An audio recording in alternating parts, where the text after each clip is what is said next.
नमस्कार, तुम्हा सर्वांचं माझ्या चॅनलवर मनापासून स्वागत।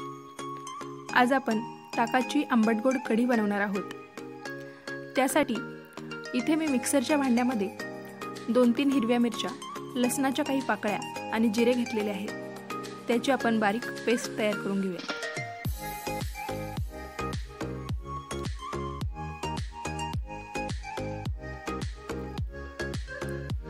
तर इथे मी घेतलेला आहे ताक। तुमच्याकडे जर दही असेल तर त्यामध्ये पाणी टाकून रवीने घुसळून त्याचं तुम्ही ताक बनवू शकता। 2 चमचे बेसन पीठ मी इथे घेतलेलं आहे। ताकामध्ये टाकून रवीने आपण ते घुसळून घेऊयात, जेणेकरून बेसन पिठाच्या गुठळ्या फुटून जातील व त्या ताकामध्ये एकसारख्या होतील।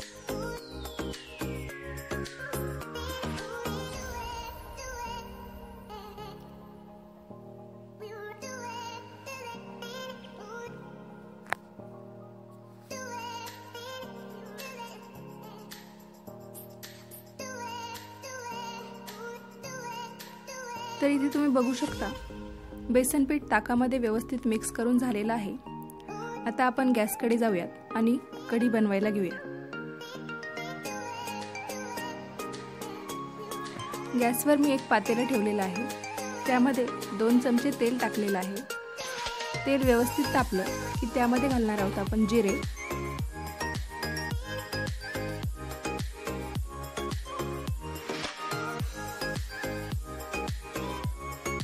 जिरे व्यवस्थित फुलू द्यायचे आहेत।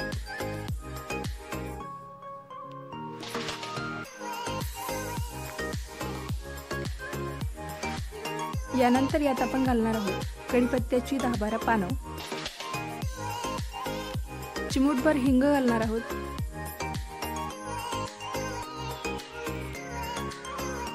हळद टाकूयात आणि आपण जी हिरवी मिरची, लसूण आणि जिऱ्याची पेस्ट बनवलेली होती तीही फोडणीत टाकून घेऊयात।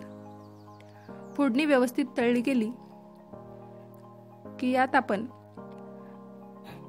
जे बेसन पीठ टाकलेलं ताक होतं ते फोडणीत घालून घेऊयात।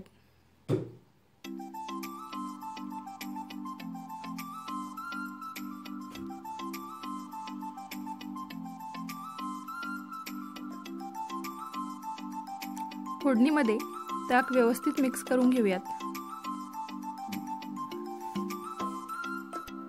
यानंतर मिक्सरच्या भांड्यामध्ये थोडंसं पाणी टाकून विसळून ते कढीमध्ये टाकूयात।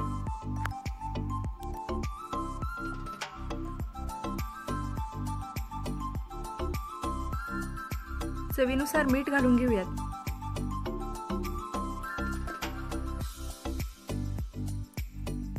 एक छोटा चमचा साखर आपण यात घालणार आहोत। तुम्हाला जर कढी आंबट आवडत असेल तर साखर नाही घातली तरी चालेल किंवा साखरेऐवजी गूळ घातला तरी चालेल।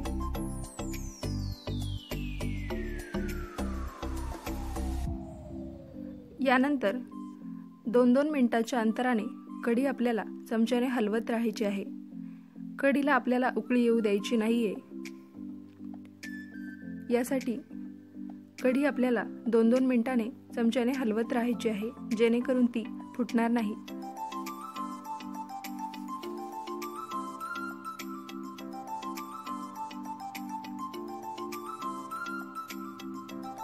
भरपूर सारी बारीक चिरलेली कोथिंबीर घालून घेऊयात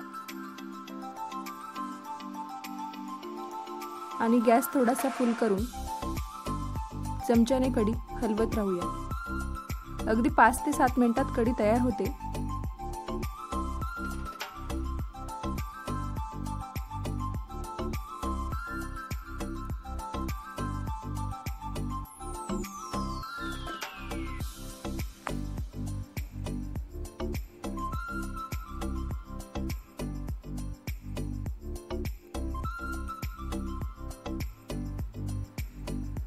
एकदम छान असा रंग आपल्या कढीला आलेला आहे।